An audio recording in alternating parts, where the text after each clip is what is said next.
अरब सागर से उठे चक्रवाती तूफान का कहर पिछले 5 दिन से थम नहीं रहा है।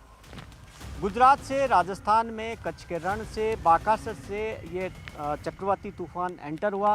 राजस्थान में हालांकि जितनी तेज़ हवाएं उतनी ज़्यादा नहीं, लेकिन स्पीड कम थी, लेकिन बारिश बहुत ज़्यादा हुई है। इस तूफान की वजह से भारी बारिश हुई है, ख़ास तौर पर 5 जिलों के अंदर, जो पश्चिम राजस्थान के 5 ज़िले हैं। इस वक्त हम खड़े हुए हैं, ये बाड़मेर ज़िले का समदड़ी का इलाका है और यहाँ ये जो पानी आप देख रहे हैं, ये सुकड़ी नदी का पानी है। सुकड़ी नदी के अंदर इतना पानी नहीं रहता। जहाँ मैं खड़ा हूँ इस सड़क पर खड़ा हूँ, ये सड़क जो आगे गाँव को जोड़ती है। आगे देखिए कि आप ये काफ़ी जो पीछे आपको लोग नज़र आ रहे होंगे, बहुत दूर तक काफ़ी। आप ये देखिए कि यहाँ से यहाँ पीछे देखा आपने, पीछे बंद कर दिया गया यहाँ पर, और सुरक्षा के लिए, एहतियात के लिए लोग यहाँ पर आगे नहीं जाएं। और आगे की तरफ आप देखिए कि पीछे जो लोग खड़े नज़र आ रहे होंगे, काफ़ी दूर तक कैमरे से नज़र आ रही हो, तो बहाव काफ़ी बड़ा, तकरीबन 500 मीटर का लगभग का बहाव हो गया है। फैलाव काफ़ी ज़्यादा है और इसी वजह से, इसके बहाव क्षेत्र में आने की वजह से कई गांव गिर गए। उसमें जो छोटी छोटी ढानियाँ हैं वहाँ पर लोग फंस गए। इसीलिए रेस्क्यू ऑपरेशन, जब रात को फंसे थे उसके बाद में सुबह से, मॉर्निंग से रेस्क्यू ऑपरेशन चल रहा था। काफ़ी लोगों को यहाँ पर बचाया भी गया, सुरक्षित स्थानों पर पहुँचाया गया। लेकिन क्योंकि अगर पानी का बहाव बढ़ता है तो और दूसरे गाँवों के सामने संकट होगा पानी से गिरने का।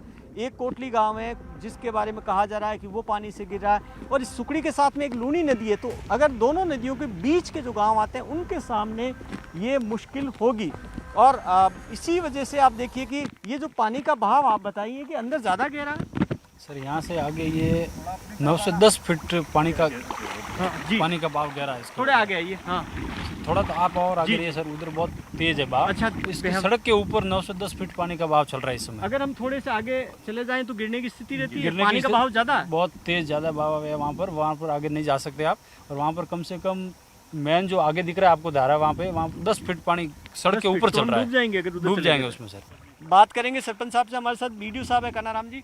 आप बताएं बीडीओ साहब, ये जो पानी का बहाव है जो नदी का, जिस तरीके से जो पीछे बाकली डैम ओवरफ्लो, उस वही पानी है सारा? सर वही पानी है। ये जो सुकड़ी नदी में बाकली डैम ओवरफ्लो होने से इसमें ज़्यादा पानी आया, उसी की वजह से ये बाढ़ जैसे हालात हुए।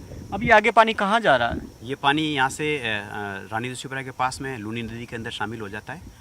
मजल और इसके कोटड़ी के बीच में, अम्बोकाबाड़ा और कोटड़ी के बीच में होते हुआ ये वहाँ रानी दुष्यपुरा के पास में लूनी नदी में। उसमें अभी तक कितने लोगों को रेस्क्यू किया? हमने 46 लोगों को, जो खरंटिया सरहद के अंदर एक अपने खातेदारी खेतों में बैठे थे, उन लोगों को रेस्क्यू किया गया। और यहाँ पे खरंटिया की जो सेकेंडरी स्कूल है उसमें हमने उन सभी को शिफ्ट किया है। उन गाँवों में और अगर पानी बढ़ता है तो वहाँ अलर्ट कराया गया है कि सावधानी बरतें और अगर ज़रूरत हो उनकी रेस्क्यू की तो? बिल्कुल सर, हमने 15 तारीख से हमारे को जो बिपरजॉय चक्रवाती तूफान था उसके भी हमारे को निर्देश माननीय जिला कलेक्टर महोदय, माननीय एडीएम साहब और सीओ साहब और एसडीएम साहब ने जारी किए थे। उसी के अकॉर्डिंग हमने लाउड स्पीकर घुमा करके और सभी लोगों में मुनादी करवाई। जो भी नदी किनारे के गाँव थे, डूब क्षेत्र के, हमने पॉइंटों को चिन्हित किया और उन सभी को हमने सुरक्षित जगहों पर जाने के लिए हमने सूचना की इतला करवाई।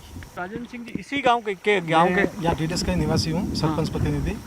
तो जैसे हमको ऊपर से आदेश मिले बीडीओ साहब, तहसीलदार साहब के, तो उसके अनुरूप हमने ग्राम पंचायत को, हेडक्वार्टर को एक कंट्रोल रूम के रूप में तब्दील किया और जो भी सूचना थी हमने आगे फॉरवर्ड की। जहाँ यहाँ ढाणिया में लोग बसते थे तो उनको हमने समझाइश करके गांव में बुलाने की कोशिश की, लेकिन नहीं मानने पर हमने आगे साहब को वो जानकारी दी। तो मौके पर रात में 11 बजे तहसीलदार साहब, डिप्टी मैडम, थाना अधिकारी मैडम, अब जो लोग जिनको रेस्क्यू करना था वो तो कर लिया, आपने सूचना दी, उन्होंने रेस्क्यू कर लिया। अब ये बताएं कि अब अगर पानी बढ़ता है उस स्थिति में आपके गांव को कितना खतरा है और उसकी क्या सावधानी बरत रहे हैं आप? ऐसे देखा जाए तो हमारा गांव काफ़ी ऊंचाई पर स्थित है, लेकिन हमारे गांव के आसपास के जो गांव है, खरंटिया वगैरह, वो बहुत नीचे है, उनकी दिक्कत है। तो लगभग तकरीबन ऐसे हमारे डीडस गाँव के दोनों तरफ लूनी और सुकड़ी नदी है। तो लूनी में तो पानी आया नहीं तकरीबन। ऐसे नीचे जो पानी, कितने गांव होंगे जिन पे अगर पानी अगर बढ़ता है अगर दोनों नदियों में, तो उससे खतरा पैदा होता है? ऐसे तकरीबन 5-7 गांव तो मुख्य रूप से है जिनको बहुत ही ज़्यादा खतरा रहता है। तो इस बार प्रशासन की बहुत ज़्यादा। तो आपको लगता है कि प्रशासन अभी तो काम कर रहा है? आप कहाँ के, यहीं के? नागरिक सुरक्षा बाड़मेर, नागरिक सुरक्षा वाले। आप अभी ये जो फ्लड के अंदर लोगों की मदद कर रहे हैं? हाँ, मैं 16 से हमारी टीम 18 तक वो धोरीमीना में थी। वहाँ पे ज़्यादा बारिश होने से बहुत सारे लोग थे, वो जोगी वगैरह, उनके घर डूब गए थे पानी में, तो उनको हम स्कूलों के अंदर लेके गए थे सुरक्षित निकाल के। और वापस हमारा बाड़मेर पहुंचते ही ऑर्डर हो गया यहाँ इधर आने के लिए। तो कल रात को हम 11 बजे समदड़ी पहुंचे थे और आज 12 बजे यहाँ हमको लाके इधर पहुंचाया ये डिटिस गांव में। तो हमारे पास में सारा साधन है, वो लाइफ बॉय वगैरह है, लाइफ जैकेट है और हमारी टीम पूरी आई हुई है इधर। तो दो की टुकड़ी में सबको अलग अलग जगह स्थान दे रखे हैं। तो हम 2 जने दिग्विजय सिंह और मैं राजेंद्र रामावत, हम 2 अभी यहाँ पर आए हुए हैं और हमारे पास में लाइफ बॉय है। अच्छा, अगर कोई ज़रूरत पड़ी, कोई क्राइसिस में होगा तो आप निकाल लेंगे, मदद की जरूरत पड़ेगी तो? हाँ निकाल लेंगे, हम आराम से निकाल सकते हैं, कोई जानवर भी फंसेगा निकाल सिविल लेंगे। डिफेंस के लोग हैं, सिविल डिफेंस की टीम यहाँ पर तैनात है। ये अच्छी बात है कि यहाँ पर जहाँ जहाँ खतरा है वहाँ सिविल डिफेंस को तैनात कर दिया गया। और अगर खतरा ज़्यादा बढ़ता है, जब रेस्क्यू की नौबत आती है तो फिर उसके बाद में SDRF या फिर NDRF को बुलाने की नौबत आती है। तो एडमिनिस्ट्रेशन उसकी भी पूरी तमाम तैयारियाँ किए हुए है। तो पूरे इलाके में आप देखिए कि पिछले 5 दिन से लगातार ये जो तूफ़ान का कहर है, उसकी वजह से जो भारी बारिश है, बारिश थम गई, लेकिन मुश्किल ये है कि बारिश इतनी ज़्यादा हुई है। बाड़मेर के अंदर 25 साल का रिकॉर्ड टूटा, अजमेर के अंदर 30 साल का रिकॉर्ड टूटा।